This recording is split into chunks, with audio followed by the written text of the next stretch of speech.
If you have a dog and more than one person in your home, you are familiar with this question. Did you feed the dog? Did you feed the dog is an amazingly simple device that helps you keep track of when the dog was fed. Move one of the sliders when you feed the dog, slide them all back at the beginning of the week. Simplicity at its best.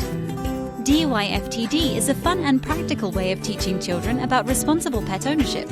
It also helps reduce dog obesity due to overfeeding. If asked, dogs will lie. You can mount it anywhere, on the dryer, on the wall, on the washing machine, or any place convenient for you and your family. No batteries or training required.